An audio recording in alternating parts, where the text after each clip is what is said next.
আসসালামু আলাইকুম প্রিয় দর্শক, আজ আপনাদের সাথে বাচ্চাদের খাবার নিয়ে খুবই গুরুত্বপূর্ণ একটা বিষয় আলোচনা করব। আমরা বেশিরভাগ মায়েরাই খুব টেনশনে থাকি, বাচ্চা ভাত খেতে চায় না। তাহলে ভাতের বিকল্প হিসেবে যে খাবারগুলো আপনি খাওয়াতে পারবেন সেই খাবারগুলোই শেয়ার করছি। যদিও এগুলো আমার কথা নয়, এগুলো পুষ্টিবিদ আয়েশা সিদ্দিকা ম্যামের কথা অনুযায়ী আমি কিন্তু আপনাদের সাথে সেই খাবারগুলো শেয়ার করার চেষ্টা করেছি। তো আমরা মায়েরা টেনশন করে থাকি যে বাচ্চা অন্যান্য সব খাবার খায় কিন্তু সে ভাত খায় না। তো প্রিয় দর্শক, সবার আগে বুঝতে হবে যে ভাতে আসলে কোন গ্রুপের খাবার। তো ভাত অবশ্যই কার্বোহাইড্রেট গ্রুপের খাবার। তো এমন কোনো আপনি অনেক খাবার রয়েছে যেগুলো বাচ্চাকে যদি খাওয়ান তাহলে কিন্তু ভাত যদি নাও খায় তাহলেও ভাতের যে চাহিদা সেটা কিন্তু পূরণ হয়ে যাবে। তো এর জন্য কিন্তু আমার এখানে প্রথমে আমি দেখিয়েছি লাল চিরা। লাল চিরায় অনেক পুষ্টি গুণাগুণ রয়েছে। তো চেষ্টা করবেন বাচ্চাকে যদি খাবার খাওয়ান তাহলে সেক্ষেত্রে লাল চিরাটাই নির্বাচন করবে। এরপরে যে খাবারটি শেয়ার করেছি সেখানে ছিল ওটস। তো আমি ওটসগুলো খুব ভালোভাবে ধুয়ে রেখেছি। এরপরে যে খাবারটি ছিল সেটা হচ্ছে নুডলস এবং সাথে দিয়েছি সাবুদানা এবং রয়েছে মুড়ি। তো মুড়িটা আমি একটু গুঁড়ো করে নিয়েছি, আমি আবারও দেখিয়ে দিচ্ছি। এই তো দেখতেই পাচ্ছেন। তো এরপরে চলে আসলাম রান্নায়, আর একটা কড়াইতে পর্যাপ্ত পরিমাণে পানি দিয়েছি। রান্নাটা যেহেতু আমি প্রথমে নর্মাল পানি দিয়েই করে নিব, আর আপনারা যদি বাচ্চাকে এই খাবারগুলো খাওয়ান 6 মাস বা 7 মাস থেকে, সেক্ষেত্রে এখান থেকে কার্বোহাইড্রেটের যে খাবারগুলো রয়েছে যে কোনো একটি খাবার বা দুটি খাবার একত্রে মিলিয়ে খাওয়াতে পারেন। সবগুলো খাবার যে একত্রে মিশিয়ে দিতে হবে এমন কোনো কথা নেই। আপনি বিভিন্ন সময় বিভিন্ন খাবারের সাথে একটি একটি খাবার, যেমন ওটস দিয়ে একবার তৈরি করবেন, তারপর সাবুদানা দিয়ে, নুডলস দিয়ে, সেই সাথে চিরা দিয়ে এবং মুড়ি দিয়ে আপনি বিভিন্নভাবে বিভিন্ন সময় কিন্তু আপনি খাবারগুলো তৈরি করে দিতে পারবেন।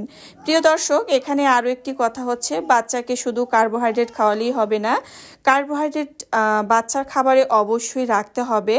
এর পাশাপাশি কিন্তু আপনাকে যেটা গুরুত্বপূর্ণ বিষয় খেয়াল রাখতে হবে সেটি হচ্ছে আপনার বাচ্চা ঠিকমতো প্রোটিনের চাহিদা পূরণ হচ্ছে কিনা। বাচ্চার যদি প্রোটিনের চাহিদা পূরণ না হয় সেক্ষেত্রে কিন্তু বাচ্চা কোনোভাবেই সুস্থ বাচ্চা হিসাবে আপনি এটা বলতে পারবেন না। তো বাচ্চা শুধু মোটা হলেই হবে না, বাচ্চাকে অবশ্যই সুস্থ স্বাস্থ্যের অধিকারী হতে হবে। আর এই জন্য পুষ্টিবিদরা বলে থাকেন অবশ্যই বাচ্চার খাবারে যেন প্রোটিনের কোনো কমতি না হয়। প্রোটিনের দিকে খুবই গুরুত্বপূর্ণ, আপনারা বিশেষ করে বাচ্চার মায়েরা অবশ্যই খেয়াল রাখবেন বাচ্চা যেন নিয়ম করে প্রোটিন খেতে পারে। তো এখানে যেহেতু আমি খাবারটা রান্না করছি প্রথমেই কার্বোহাইড্রেট গ্রুপের খাবার দিয়ে, এবং এখানে একটু স্বাদের জন্য একটু লবণ ব্যবহার করেছি এবং মিষ্টি স্বাদের জন্য আমি তাল মিষ্টি ব্যবহার করেছি। আপনারা যদি 1 বছরের আগে বাচ্চাকে খাবারগুলো খাওয়ান সেক্ষেত্রে লবণটা স্কিপ করে যাবেন। মিষ্টি স্বাদের জন্য আমি এখানে তাল মিষ্টি ব্যবহার করেছি, আপনারা চাইলে খেজুরও দিতে পারেন, তাছাড়া কিশমিশ দিয়েও কিন্তু খাবারটা আরও মিষ্টি করে নিতে পারেন। এমনকি আপনি যদি এগুলো না দিতে চান, এভাবে খাবারটা রান্না করার পরবর্তীতে সময়ে যখন আপনি বাচ্চাকে খাবারটা খাওয়াবেন একটা কলা ম্যাশ করে নিয়েও কিন্তু বাচ্চাকে খাওয়াতে পারেন। এতেও কিন্তু বাচ্চার স্বাস্থ্য মোটা হবে ইনশাল্লাহ এবং বাচ্চা সুস্থ স্বাস্থ্যের অধিকারী হবে। তো যাই হোক, যেহেতু এখানে খাবারটা রান্না প্রায় হয়ে যাচ্ছে, তো আমি এই পর্যায়ে এসে কিন্তু একটা মুরগির ডিম পুরোটাই দিয়ে দিয়েছি। যদি আপনার বাচ্চা 1 বছর মানে 8 মাস বা 9 মাস হয় সেক্ষেত্রে আপনি একটা ডিম পুরোটাই দিতে পারবেন আপনি আপনার বাচ্চাকে। আর যদি 6 মাস 7 মাস হয় সেক্ষেত্রে শুধু কুসুম দিয়ে খাবারটা রান্না করে খাওয়াবেন। তাহলে দেখা যাবে কি বাচ্চার ডিমে যদি অ্যালার্জির মতো কোনো সমস্যা থাকে তাহলে কিন্তু সেটি আর হবে না।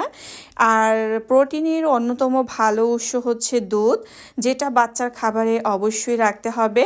আপনার বাচ্চার বয়স যদি 1 বছরের কম হয় সেক্ষেত্রে বাচ্চাকে যে কোনো খাবারের সাথে মিশিয়ে সামান্য পরিমাণ দুধ কিন্তু আপনি অবশ্যই খাওয়াতে পারেন।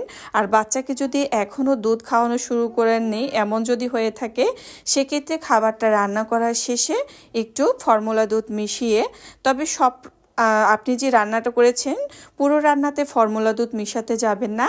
আপনি আপনার বাচ্চাকে যতটুকু পরিমাণ বাটিতে নিবেন খাওয়ার জন্য ঠিক সেই পরিমাণেই কিন্তু ফর্মুলা দুধটা মিশিয়ে দিবেন। এরপরে আমি এখানে কিছু পরিমাণে দিয়ে দিয়েছি ঘি। তো ঘি স্বাস্থ্যকর ফ্যাট, যেটা কিনা বাচ্চার স্মৃতিশক্তি বাড়াতেও জাদুর মতো কাজ করে। আর আপনি যদি বাচ্চাকে ঘি দিয়ে খাবার খাওয়াতে চান সেক্ষেত্রে সেটা কিন্তু আপনি 8 মাস বয়স থেকে বাচ্চার খাবারে ঘি যুক্ত করতে পারবেন। এবং ঘি দিয়ে যদি বাচ্চাকে খাবার খাওয়ানো হয় সেক্ষেত্রে রান্না করার শেষ পর্যায়ে দিয়ে দিবেন ঘি, যেন অন্তত 1 মিনিট সময় ধরে জাল করতে হবে। কারণ ঘি খাওয়ানো হলে কিন্তু বাচ্চাকে অবশ্যই একটু ঘিটা ভালোভাবে ফুটিয়ে নিতে হয়। এটা আমার কথা নয়, এটি পুষ্টিবিদদের কথা অনুযায়ী কিন্তু আমি আপনাদের সাথে এই তথ্যগুলো শেয়ার করছি। তো যাই হোক, চেষ্টা করবেন আপনারা মায়েরা যারা অনেকে টেনশন করেন যে বাচ্চা ভাত খাচ্ছে না কিন্তু অন্য সব খাবারই খাচ্ছে, তো সেই সকল মায়েদের জন্য আশা করি আজকের ভিডিওটি মাধ্যমে অনেক উপকৃত হবেন। তো অবশ্যই যদি বাচ্চা ভাত না খায় সেক্ষেত্রে টেনশনের কোনো কারণ নেই। এভাবে আপনারা সাবুদানা, ওটস, চিরা এবং সেই সাথে আরও কিছু খাবার রয়েছে, ভিডিওর শেষে কিন্তু আমি সেগুলো দেখিয়ে দিয়েছি যে ভাতের পরিবর্তে আপনি আপনার বাচ্চাকে কোন কোন খাবারগুলো খাওয়াতে পারবেন। আর এই খাবারটা আপনি যদি নিয়ম করে খাওয়ান, বাচ্চার কার্বোহাইড্রেটের চাহিদা পূরণ হওয়ার পাশাপাশি সেই সাথে বাচ্চার প্রোটিনের চাহিদা পূরণ হয়ে যাবে, বাচ্চার মেধার বিকাশ হবে, বাচ্চার স্মৃতিশক্তি বৃদ্ধি পাবে। তো চেষ্টা করেছি সবসময় বাচ্চাদের জন্য যেন যে খাবারটা তৈরি করি না কেন সেটা যেন বাচ্চাদের জন্য খুব আদর্শ একটি খাবার হয়। এরপরে কিন্তু আপনারা বাচ্চাকে বাসায় যে সেরেলাক তৈরি করে খাওয়ান সেটাও কিন্তু ভাতের পরিবর্তে খাওয়াতে পারেন। এরপরে আপনারা চাল দিয়ে তৈরি করে সুজি, সেটাও কিন্তু ভাতের পরিবর্তে খাওয়াতে পারেন। এমনকি আটা দিয়ে তৈরি করা রুটি খাওয়াতে পারেন, বা আটা দিয়ে যে কোনো খাবারের সাথে সামান্য একটু মিশিয়ে দিয়েও কিন্তু বাচ্চাকে খাওয়াতে পারেন।